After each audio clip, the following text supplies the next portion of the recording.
Hey everyone, welcome back to another episode of Hey Bucko Outdoors. Today we're going to be going over probably the most versatile 22 long rifle in my opinion. So this is the Ruger 1022. They've been making these guns since, well, probably almost 50 years. I don't even know when they started, but I'll give you a little history of what I know of the firearm. It was designed around the M1 carbine design.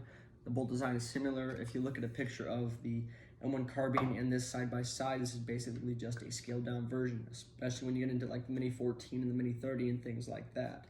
So it's got an 18-inch barrel on it, which is pretty good.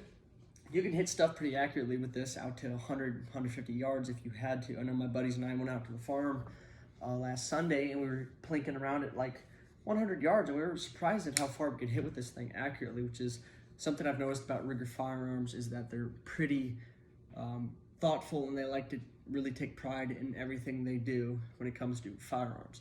Now, I'll get into why this is probably the most, most durable, most reliable. It's just got so many different uses. Now, you can use this for hunting, plinking, all sorts of things. Now, it comes basic with a 10-round rotary magazine. I made a video about that before. It might drop after this, I'm not sure. 22 long rifle. Only bad thing about this Ruger 1022, it can't take shorts or longs. That is 22 short, 22 long. So you kind of stuck with the 22 long rifle. Now with the current state of things, this ammo is pretty hard to find, but if you know where to find it, you can probably get it for a relatively cheap price. It's a good thing about 22 also, it's relatively cheap to shoot. I know this is one of the first guns I grew up shooting. My father had one of these and I decided to get myself one. So what makes it so versatile?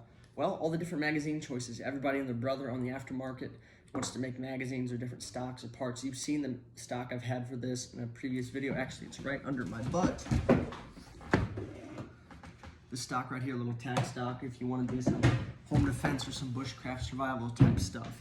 Now, also on top here, you do have a place where there are 4 screw holes. You can see there was something in there. I had a Picatinny rail on that, where I kept a little 4x optic. I prefer the iron sights, honestly. I think a scope goes to waste on a nice 22 like this, but that is part of why it makes it so versatile. Now, they do have some cooler mag release options. For example, if you want to be able to do quick mag changes, which is nice, I guess, if you're into that. It does not have a last round bolt hold open, but you can put it open with this little doohickey down here on the side of the firearm right here. So let me close it. To close it, you just do that. I have made a video of taking this down. It's pretty simple. A lot of the inner parts here in the receiver, except the bolt and a few other things, are polymer, which if you don't know anything about 22, it's a pretty dirty caliber. So that really helps with the durability of the firearm. The bolt is stainless steel, if I'm not mistaken, so that helps you not get as much rust on the gun. Good thing about also with this rifle, this front sight block here, I don't know if you can see that, if the camera will pick it up. It has these little notches in it so you can get a replacement, or if you don't like the gold bead, maybe you could get like a night sight or something like that. 18-inch barrel, like I said, it's rifled. You do need to clean these regularly often. I have a buddy who's had one since like the late 70s, and he only cleaned it once, and he's shot it just fine. These are very reliable and durable guns. The wood stocks on them aren't really going to go bad. I've put this thing in the mud, I've dropped it, banged it up in the side of a ATV gate or something like that. But yeah, it's held up. That's something really nice about it. Obviously you can see with wear and tear, the receiver starts to lose a little bit of paint, as along with on top when you put a Picatinny rail on. But if you're just gonna be like a little farm gun, something you're gonna carry when you go check on your animals, or just a little fence post gun if you see a coyote or something, which I wouldn't use this, but hey, to each their own, right? So yeah, that's my thoughts on it. Is this the best 22 out there? Probably. For the price, before the current state of things happened, you could probably pick one of these up at a pawn shop for roughly 200 bucks.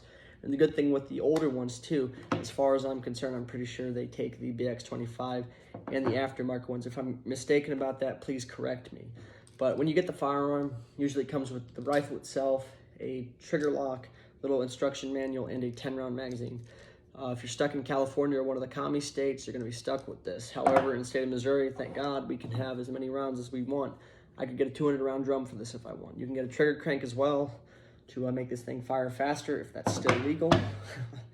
But little little metal butt plate right there. It fits pretty good in the crook of your shoulder. You've got some nice little sights on there. Up here on this rear sight post, you've got a little white diamond to help you line up the sights pretty well. As long as you can get a good sight picture, you should be able to hit pretty accurately with this thing, but mainly you're just gonna be using this thing for plinking or squirrel hunting. If you wanna hit birds with this, I know my grandpa always used to shoot starlings off the fence post with this because he hated them. That's probably all about the rifle. I'll give you a close-up real quick and then we'll close the video out. Thank you guys so much for watching. Please do me a huge favor and subscribe if you haven't. Smash the like button for good old American powerhouse like the Ruger 1022 here. And thank you guys so much for watching. I will see you on the next episode.